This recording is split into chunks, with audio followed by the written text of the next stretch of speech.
All right, members of the Fellowship of the Fortified Tower. Okay, we're going to go over a little bit of how I rig up a map for my Bugout kit, or even when I'm just hiking or whatever, and how we used to do it, how I used to do it when I was in the Army, because it makes it real handy to reference to when you need it. And what I do, okay, basically is I start out and I find the legend on the map, okay.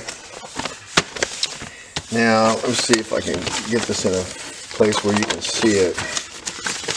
This is the legend of this map, alright. Now, you can get, this is a topographic map, okay, and it shows all the elevations and stuff and the terrain features of the area that it covers. And on this legend, okay, you can see the symbol there for north, okay, and then next to it or above it you see the magnetic difference from grid north to magnetic, okay, and it's on this map it's 13 degrees. This is a map of an area in California near the Sequoia National Forest, okay, near Kernville and Lake Isabella. And this is some stomping grounds of mine in the past. Anyway, maybe the future. But anyhow, so it's 13 degrees to magnetic, all right, from grid north. Now the map has got a grid built into it, all right, and most topographic maps will. And that's just basically showing you where true north is, the grid. But for what we're doing, we're going to be using magnetic north. And I'm going to transfer that over to the area of the map that I'm going to be utilizing. And you can do the same thing to your maps, and it's not that hard, okay? Now, let me pull this back up to the area that I want to focus on, and we'll get started. I'm going to try to lay this out in a way that's easy to understand, okay? So basically what I do is I fold the map to fit one of these 1 gallon Ziploc baggies, okay? And then what I'm going to do is I'm going to slide it in there, and then I'm going to reinforce it with some duct tape around the edges, so that you know, it'll take a beating in and out of my pocket, or in and out of my ruck, or whatever I want to put it in. So it's always real handy for me. Now, let's see. I think that's it. That's the size I want. So what I do is then I'll take a straight edge, okay, and I'll take my compass and I'll orient the map, okay, to magnetic. But before I do that, I got to transfer that 13 degrees over. So I'll line up my edge of my compass with a grid line, right? And then I will get it close. Okay, so can you see that? Okay, I don't know if you can see that or not, but all right. So now this compass has graduations on it of 360 degrees from, you know, for the whole circle, whatever direction you want to go in. And north is usually 360 or 00, all right? So now I'm at north right here, magnetic, okay? So what I want to do is I want to go over to 13 degrees over, which is going backwards 13 degrees on this thing, because I'm going back to grid, all right? So I get it to 13 degrees, and I'm going to have to use my trusty flashlight a little bit because I can't see it too good. So now there's a little tiny hash mark in the bezel, all right, that stays true to the compass, okay? And that's what I use, so I can move this out of my way, this top dial, so I can see that graduation, all right? And I can actually set this to 13 degrees also. So anyhow, on the hash mark, so I line up the edge of the compass with the grid, and then I go back, I rotate the whole map and everything, okay, till I'm lined up with 13 degrees. Now you're going to be doing this out on the ground, all right, and hope, make sure you don't have any, heavy metal objects anywhere near the compass while you're doing this. Otherwise you'll get a screwy bearing. And I have done that before, and it's not fun. But, so the idea is to get to, so we're at 350 right now. So 13 degrees would be 347 or so. So it's about two ticks back from 350. All right. Now it's indicated in red, the degrees. The other graduations are for landing artillery strikes, but you're probably not going to be needing to reference those. So we're just about there, right there. Okay. So what I'll do is I'll rotate this compass until that graduation lines up with north. Okay, right about there. Magnetic. All right. And then what I'll do is I'll get my little pen, and make a little mark on there on my map that I can refer to. Okay. Now, I've already made one here, all right, out in the lake so I could find it. So, you can put it anywhere that's not going to interfere with what the area you're traveling, just so that it's somewhere on the map. You can refer to it later. So let's say, you're walking along the trail and you want to check out where you are. You throw your map on the ground, you get it roughly oriented, and then all you have to do is line up your compass with that line, that 13-degree line, or in some places it could be 11 degrees, like up farther north, I think like in Washington State it was 11 degrees, and in different parts of the country it'll be a different computation. So, but it'll vary from between like 11 to, who knows, 15, 16 degrees maybe in the northern hemisphere, in the United States.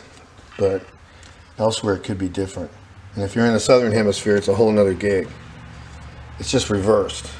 So anyhow, so you line it up, and then you just line up your hash mark with magnetic north, okay, on the bezel, and I'll give you a little clearer shot of that. And then your map is oriented just like that.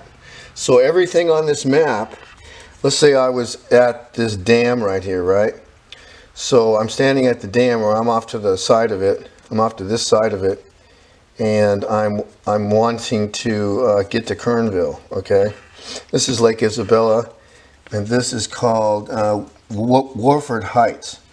So let's say I work here in Wolford Heights, right? And the balloon goes up, and I live in Kernville, and I want to get home. Now, I would have previously reconned this route, okay, that I want to take, and make any notes on here maybe that I want to make note of, and then choose a primary route that I want to take, and then a secondary route, and maybe even a third route, okay? So in case there's some blockage or there's some issue that's going on down the road and I don't want to deal with that, I can get off the road and then beat feet in the bush and still get to my home in Kernville. And that's kind of a scenario there for you. So I've laid it out, and I'm dead on magnetic, right? So now my map is oriented. So now I can sit here at this dam. Let's say I walk from Wolford Heights up to the dam. I know where that is, And then I know Kernville is basically right almost north of me, so I just have to find a landmark or something to go by. There's a golf course here, and the river's right here. So if I can keep those in view on my way up the pass here, then I have a good chance of making it into Kernville. Now the idea is maybe though I want to make it up there without being observed. So maybe I'd go down this little gully or side skirt this hill a little bit into the trees and the rocks, and just kind of go from place to place a little bit hidden. And finally, once I get close to where I want to be, then I just proceed with caution to where I want to go. So that's basically how you orient your map. All right. Now let me see if I can show you on here this graduation line. Okay. Let me get it focused here.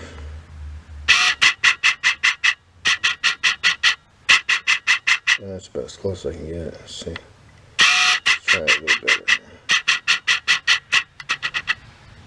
Alright, there we are. Okay. So, I don't know if you can see that. Let's see, where are we at here? Shoot. Again. Maybe I have to put this on some sort of macro thing. Shoot. Okay, there we're in focus. Alright. So you see that little graduation line that looks like a hair that was, like a spider web line there. Now that is always fixed with this line in your compass, okay? And that will give you a true reading of what the straight edge is doing also. So when you're scoping out where you want to go, okay, and you want to shoot a bearing, this little lens right here, when you look through it, you can see, you probably can't see it, but you can see the bearing number, okay, of where you want to go, right? And so let's say it's at 340 degrees, right? So you find 340 degrees on that scale, right? You line up that little line, that little hash mark on there, and then you look through this, right? And you see what it looks like out there, where you're heading, where you want to go. And you just keep, this lens helps you stay on that number. And then you line up this right here with that line, and then look far out to the horizon, and you can see maybe something that's recognizable out there or nearby that's recognizable, so you know that's generally where you want to head, okay? And you can do that real quick. And once you get that dialed in, then you just, you march out there to that direction until you get to that place, and then you can shoot another bearing. After you can check out your map again and see what little landmarks might be out there. Let me fix this again. And so, you can readjust your bearing. Excuse me. So that's basically how you do it. And now let's say you could do a back azimuth to some. Let's say somebody, let's say a scenario is you're here, and maybe you're working here and you're dressed to the nines, right? And then you hear bad news on the radio or whatever, and you go out to try to get in your car and get home, and your car's not working, right? Because you just got EMP'd or whatever. So you're going to be humping it. You're going to be hiking all the way to where you want to be, where your safe place is or whatever. So you get your pre-packed dungarees out, and your jeans and your boots and your shirt and all that, whatever, your jacket and your pack and your gear that you want to carry, and then you grab that and you get moving. And so now let's say the situation dictates that you need to get somebody that's here to come pick you up. So they need to know where you are. All right. Now let's say their vehicle's not working either, and so they have to hike. Okay. So you can give them basically the bearing from where they are, if they know where they are, and they have a map, and they're, you know, spooled up on land nav a little bit, and you shoot them a bearing. Okay. It'll be 180 degrees different from the bearing you get from when you shoot your bearing to Kernville. Let's just see what that is, okay? Real quick. So your map's oriented, so you don't have to play with that. Okay. Let's just double check that. So our map is oriented. Alright. We're right on dead nuts north right there. So now the map's oriented. Now the bearing I want is going to be, let's say it's that little, there's a little schoolhouse right there. So I start from this intersection and I go to that schoolhouse. Okay. So my bearing is going to be about 5 degrees. Okay. So the opposite of 5 would be like 5 plus 180. So it'll be 185. All right. So his bearing to you would be like 185. And that's basically it. Okay. So you tell him, I'm about 185 degrees, 180 degrees from where you are. And he just has to head out at 180 degrees and keep that bearing. Even though he may have to travel in different directions to get there, he can always come back to a place where, you know, that 180 bearing is going to hold true. Basically, just to keep himself in that same general direction, because he may have to go, you know, to the west a little ways, and then go south again, and then head east again to get back on that line of bearing. But he can do that with a pace count, and that's a whole another gig. But everybody has a different pace count usually. Mine happens to be 57, and what that means is, for every 100 meters I walk, okay, I count one pace every two steps. So it's like I'll take a step and then another step, that's 1, and then a step and a step, that's 2, and a step and a step, that's 3, and I get all the way to 57 because that's my pace count for 100 meters. And I figured that out, was I measured out 100 meters, and then I didn't walk long strides or short strides, just normal strides to the end of the 100 meters, and then whatever my pace count was my pace count. So I would just take a step, and then every other step I count, and it came out to 50. It took probably 114 steps, but you divide that by 2 and you get 57. So that's how I did that, and that's how anybody can do that. You can figure out your pace count, and then you know, let's say your map is graduated to a certain scale, and it tells you, you can figure out how many meters a certain distance is, and it may even tell you that on the legend. All right, I don't want to get too complicated in there, but you can measure the distance, from point A to point B. It's so many kilometers, okay, and then a kilometer is, basically 10 100 meter increments. Okay, so you just they give you a little piece of 550 cord with like 10-15 beads on it, and you can use that to basically keep track of how many times you've reached your pace count, or how many times you have reached 100 meters. And then when you get 10 or whatever, you can figure out you've gone a kilometer. Okay, and it gives you an idea of how much distance you've traveled, and that's basically the reason for that.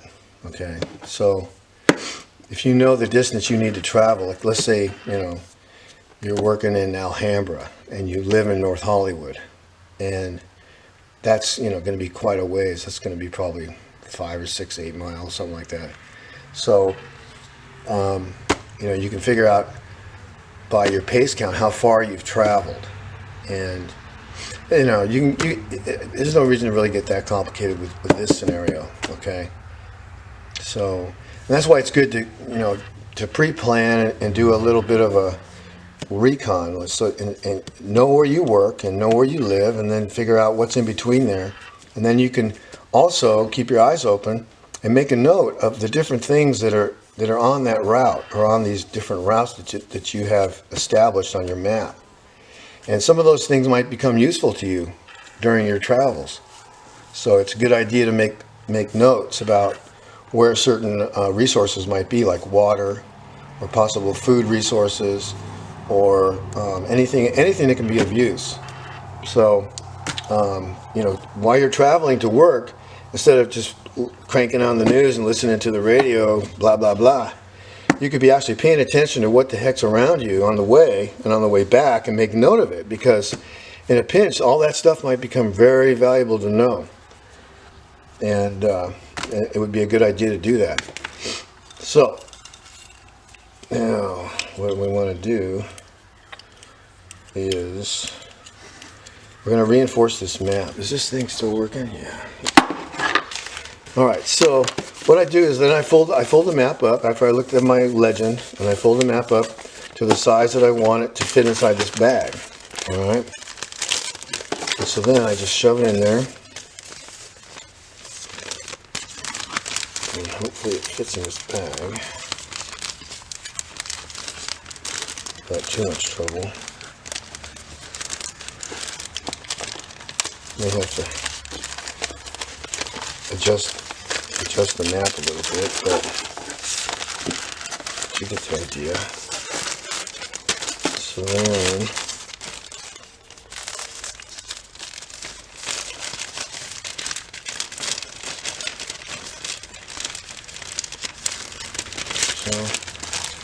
that's basically it. This thing stretches down a little bit. Should fit in there pretty good. Okay. Let's see if we can pull this out a little bit so it fits a little better. So anyway, so that's basically it. Okay. Then I zip it up. I leave a little bit of air in there so I can squeeze out all this air. Leave a little open. So I squeeze out the air. Okay, now what I do is I take my duct tape and I pull off pieces that are the length of one edge. So then I can this will help protect the map and the abuse it's going to get, because when I was in, I would be pulling this thing out, pretty often, and in and out a lot of times, and it would, it would hang in there and it would still be of use without getting too thrashed. So I just put the tape down on one edge like that, and then I just fold it over like so. Boom. And I do the same thing with all the other edges. Okay.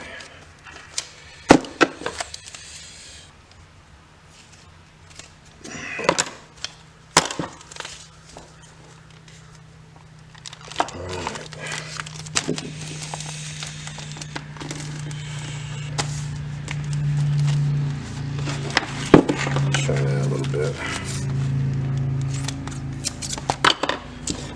And you can take your time to do, a real nice job on this thing. But for this, I'm just going to whip it out real quick so you can get the idea.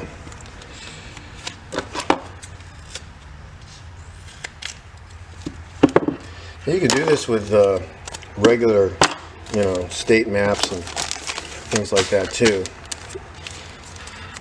But we're running out of time here, folks, and it'd be a good idea to get some of these things prepared right now. What's the date today? The date is the 29th. It's Memorial Day. There you go. So, things are cooking, and they're not good. So That's why. Okay, so as I was saying, we're running out of time because things are getting weird out there, and I just saw where the Russians are sending like 3,000 tanks to the front there in Ukraine, and elsewhere, and I have an idea where they're going to send them elsewhere. So we need to get these things all, our ducks in a row, basically. So I was going to show you kind of what we do. Now when I was in, okay, they had at the military post that I would visit, they had these places next to the PX called like uniform stores or whatever, and they were basically sort of like a candy shop for outdoor goodies. Okay, for the guys that were in, they sold all kinds of gidunk in them, and knives, canteens, BDU combat uniforms, belts, just knives. Leathermans, every kind of outdoor little gizmo you could cold weather gear, just all kinds of stuff, stoves, everything. It was sort of like in a surplus store that nobody bought anything out of it yet, so or nobody had used any of the gear. And a surplus store is a good place to get things as well. If you have a surplus store near you right now, you might want to go check it out and take a real good inventory of the place and see what they have. And if you can, right now things are relatively, well, they're as cheap as they're going to be, okay? And very soon they're going to get really expensive, and then at some point even there may not be anything left in those stores, because people are going to get the idea as people wake up that they're going to need some of these items. So it'd be a good idea to go visit your local mega surplus store if you have one near you, and then get some sleeping bags, get some this and that, get whatever it is you need. Take a little inventory and see what they have, because they have like tons of good stuff in them, and this stuff is battle proven stuff. I mean, like the web gear, I have another video I'm going to show a little modification I do to some of my other gear, and that gear lasts a long time. In fact, I used to use the LBE straps, to carry it's called load bearing equipment. I used that at work to carry my tools every day, and I had a set of those straps that what do you call it, suspenders, okay, that have lasted 20 years in the trades. And I'll tell you what, you go to Home Depot or Lowe's or somewhere and get some of those suspenders they sell, and you're lucky if they last you 2 months, okay? So it's good hardy gear, and it's battle proven. So what I was going to do here now was show you kind of what I do when I set my routes up, okay? What I'll do is let's see if you can see that. Okay, yep. All right, so let's say my main routes are going to be from my place of work, okay, and then I'm going to beat feet down around this little relatively flat area and go up this gully and kind of skirt this gully, this little creek a little bit, and then bonsai up this little creek and stay kind of near this little creek, all right, and then head towards that little schoolhouse where I'm going to meet up with my my people, all right. So that's basically my route. So you can figure that's going to be a little longer distance than just a straight line right to the schoolhouse.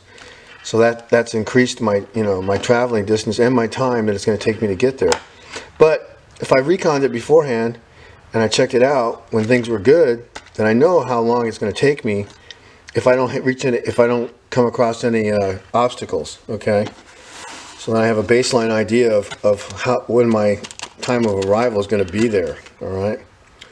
And how much I'm going to need in supplies to get there, okay? I can, back compute that factor in, and then I know I'm going to need so many rations and so much water, and I may have to spend the night out there in the woods or whatever to get there, but at least I'm prepared for that. So that's basically it. And then you could draw your your primary route in a different color. If you wanted, let's say you just wanted to use the road, okay? So you're just going to bonsai up that road, boom, and that's it. That's your primary. That's your secondary route, and you can make other secondary routes as you go. If you, let's say you had to veer off this main route because there might be a roadblock up here, okay?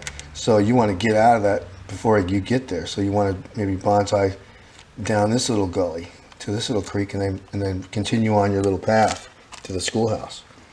So it gives you options, and I mean, even if you didn't have any of this reconned out or anything, as long as you have the map, you can plan just by figuring out where the best avenues of approach to that schoolhouse would be for you, and it gives you an idea of what the terrain looks like. So you can either pick the less more strenuous route, or if things are really bad and some of those other non-strenuous routes are filled with people or blocked off, you can take the harder route. As long as you can read your map and know where some of these landmarks are at, you'll get there. So now what I used to do was I used to take this thing and I used to fold it up just like that, and I'd shove it in my cargo pocket, or in my tuck it in my belt underneath my BDUs or whatever, so it's just handy. And after a while, you don't even know it's there. So, and that way, it's it stays protected. You could put it in your butt pack, or you could put it in your fanny pack, or you could put it in a pocket in your pack. But it's just as long as you have it handy, and you can refer to it anytime you want, and get a handy dandy little compass. Now this happens to be a military issue compass, okay? And I think these are about $100 nowadays, but especially one like this, because this one has tritium in there. It's a radioactive element to keep it glowing. But this one, the tritium's worn out long ago, so it doesn't really glow that much anymore. So I would have to use an alternate source of light anyway. But if I have other compasses that do glow, and that'd be fine for land nav. And land nav at night is a whole another gig, because you have to be you're going to be a lot slower, and it's going to take more time, okay? And now in some circumstances you may have to travel at night because of the chaotic environment that may be existing at the time during the day. So you have to factor that into your routes too. Also, you might want to try your routes, on a good day in the daytime, and then also, if it's feasible, you might try it out at night and see what it looks like at night, so you're not surprised in the event you do have to travel it at night. All right, so that's it on the map, and so we'll go on to the next one. Thanks for watching.